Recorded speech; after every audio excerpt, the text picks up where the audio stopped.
Hello and welcome back to After the Headlines. I am Sarza, here with you from Dhaka.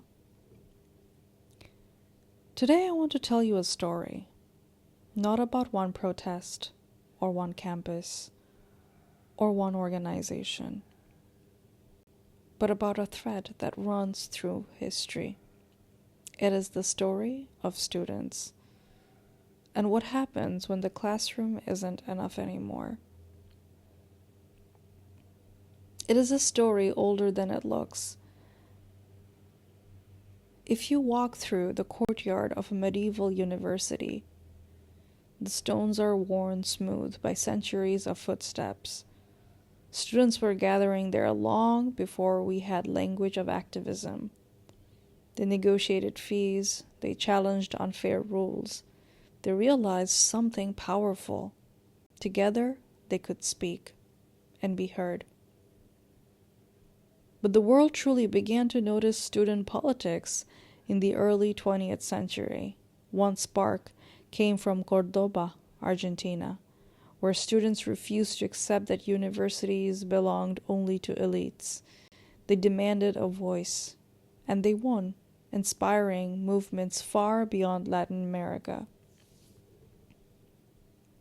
From there, the story arcs across the globe. You see students rewriting social contracts, demanding dignity, democracy, justice. Sometimes they succeed. Sometimes they pay a devastating price. But again and again, they step into the center of history. Often, when adults in power seem unable or unwilling to change course. And that brings us to South Asia, where student politics is not an episode. It is a tradition. In what is now Bangladesh, student politics began as something deeply moral, cultural. Before the country existed, students were already shaping its future. They filled the streets during the language movement. They debated the meaning of identity and justice. They did not yet have a state, but they already had a voice, and that voice, over time, helped midwife a nation. This is one of the remarkable things about Bangladesh. Students weren't just witnesses to history, they were the architects. And over the decades, that legacy spread. Different student groups emerged, some aligned with political parties, some with religious or ideological traditions, some fiercely independent. They didn't always agree on what Bangladesh should become, but they shared an understanding that young people have a place in public life. And that place has never been simple. Because as democracy deepened and as politics hardened, student organizations didn't just resist power. Sometimes they became part of it. Universities, especially public ones, turned into political battlegrounds. Some student wings became entangled with party patronage, influence, and at times violence. What had once been a moral force sometimes became muscle, and the bright line between student activism and party machinery blurred. So Bangladesh carries two truths at once. Students were guardians of democracy, and sometimes they were also instruments of control. That tension is the heartbeat of this story. Why does society keep turning back to students, especially in crisis?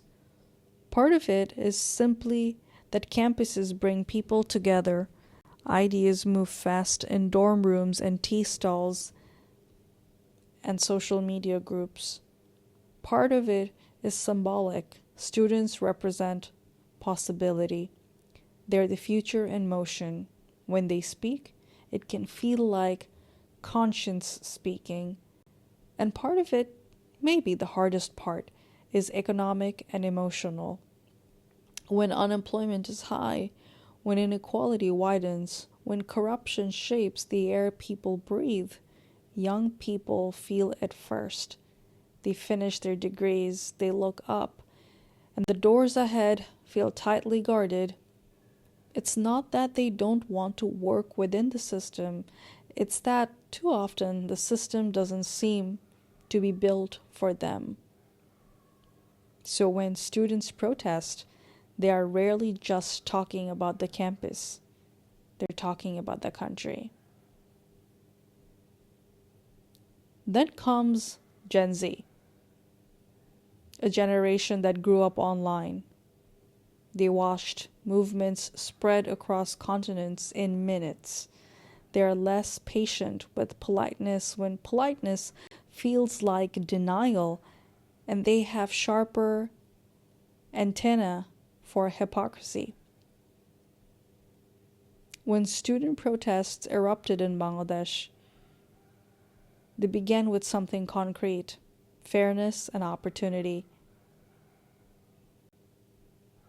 But quickly something else rose to the surface: anger at inequality, frustration with patronage, exhaustion with being treated as children in a political house they already helped sustain.